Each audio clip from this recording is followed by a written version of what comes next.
गरीब माँ और 5 बेटियों का गाजर घर। बाबूजी, रोटी बना दी है, खा लीजिएगा, मैं खेत पर जा रही हूँ।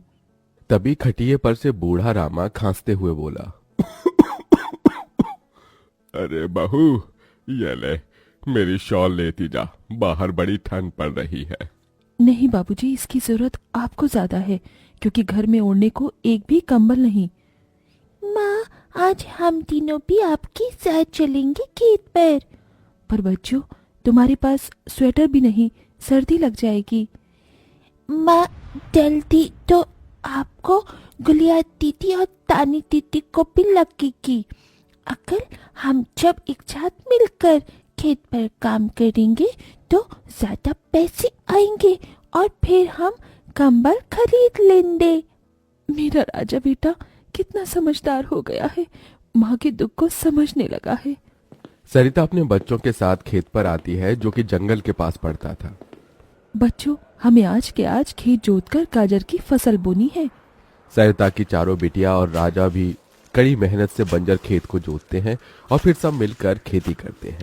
दिन बीतते हैं। एक रोज जब सरिता घर आती है तो वो अपने पति को घर में जुआ खेलते देखती है। अरे बिरजू, भूख लगी है। ये ले, दारू 2 घूंट मार ले। अरे खाली दारू, इसके साथ कुछ चखना मिल जाता तो मजा आ जाता। अरे देख बिरजू, तेरी लुगाई आ गई। बिरजू को घर में जुआ खेलते देखकर सरिता बौखला कर बोली, अजी, तुमको शर्म नहीं आती? घर में जुआ खेलते और दारूबाजी करते। तो फिर बोली, अरे जानती नहीं, पति परमेश्वर होता है और पत्नी की जगह पति के पैरों में होती है। चल जल्दी से मेरे लिए अंडा ऑमलेट बना और गरम रोटी भी। तुम्हें अब मुफ्त का खिलाने को राशन नहीं मेरे पास। 6 बच्चे हो गए हैं, जानती भी हो इन सब का पेट कितनी मुश्किल से पाल रही हूँ मैं। तुम्हें तो जिम्मेदारी से मतलब ही नहीं। घर में बूढ़ा बीमार पिता है, तुम तो कमाने गए थे ना, फिर क्या हुआ? आते ही पैसे मांगने लगी। पति ने खाया पिया कि नहीं, ये तेरा बाप पूछेगा। नशे में तो बिरजू सरिता से अकड़ते हुए अपनी चमड़े की चप्पल निकालकर उसे बहुत पीटता है। ये ले, और लड़ाएगी जुबान? मैं कमाता नहीं तो क्या इस घर में मेरी इज्जत नहीं होगी? ये ले। बचाओ, ओह बचाओ, माँ को मत मारो पिताजी। तभी लड़खड़ाते हुए बिछौने से उठकर बूढ़ा रामा कहता है, अरे निकम्मे, छोड़ दे बहू को, निकल जा इस घर से तू, और फिर कभी शक्ल मत दिखाना। अरे ये मेरा घर है, मैंने बनाया है इसे। बिरजू चला जाता है। तभी रामा रोते हुए बोलता है, अरे जाने कैसे उड़ाऊं बेटे को जन्म दे दिया है मैंने। मेरे हाथों भारी गलती हो गई जो इसे तेरी शादी कराई। बहू माफ कर दे मुझे। पर उस 5 बेटियों की गरीब माँ का दुख इतना ही नहीं था कि एकदम से जोरदार तूफान उठा और झोपड़ी की छत हवा के झोंके से उखड़ कर गिर गई। हे भगवान, इतना भयंकर तूफान! तानी, गुड़िया, अंजू, तुम तीनों सोनी, राजा और मुनिया को लेके बाहर निकलो, मैं दादाजी को लेकर आती हूँ। उठिए बाबूजी। नहीं बहू, तू जा, मेरा समय आ गया है। तुझे उन 5 बच्चियों की सौगंध, तेरे बाद उन्हें देखने वाला कोई नहीं। जा बहू, जा। सरिता के बाहर निकलते ही पूरी झोपड़ी गिर जाती है। सरिता छाती पीट पीट कर रोने लगती है। बाबूजी। अरे कैसा निर्दयी है रे तू ऊपर वाले! क्या मिला आखिर, क्या मिला तुझे मेरा घर उजाड़ कर? तू खुद तो अपने घर में सो रहा है और मेरी 5 बेटियों को बेघर कर दिया। जवाब दे, तू बोलता क्यों नहीं? सरिता को टूट कर रोता देखकर उसकी 5 बेटी भी बिलख बिलख कर रोती है। चुप हो जाओ माँ, रो मत। माँ, मुझे जल्दी ठंड लगती है। हे भगवान, इतनी बर्फ गिर रही है, मुझे इस ठंड से अपने बच्चों को बचाना होगा। सरिता सबका दरवाजा खटखटाती है, मगर कोई भी मुसीबत में उसकी मदद नहीं करता। हार कर वो अपने जंगल वाले गाजर के खेत में आ जाती है और सब रात भर ठंड से कांपते ठिठुरते हुए बीतती है। माँ, बहुत भूख लगी है। हाँ माँ, मुझे भी भूख लगी है। तभी सरिता की सबसे बड़ी बेटी तानी खेत में देखती है जहां लाल लाल गाजर उगे थे। देखो माँ, हमारे खेत में तो गाजर तैयार हो गए हैं। फिर तानी अपने सभी भाई बहनों को गाजर तोड़ कर देती है। ये लो मेरी बहनों, गाजर खा लो।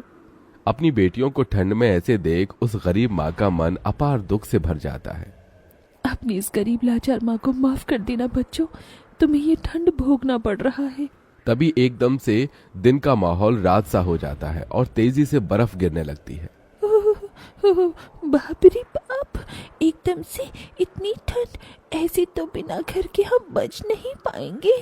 तभी सरिता अपना आंचल उन पर उड़ाती है, मगर बच्चे थरथरा उठते हैं कि एकदम से गुड़िया कहती है, माँ, तानी दीदी, हम अपना घर बना सकते हैं।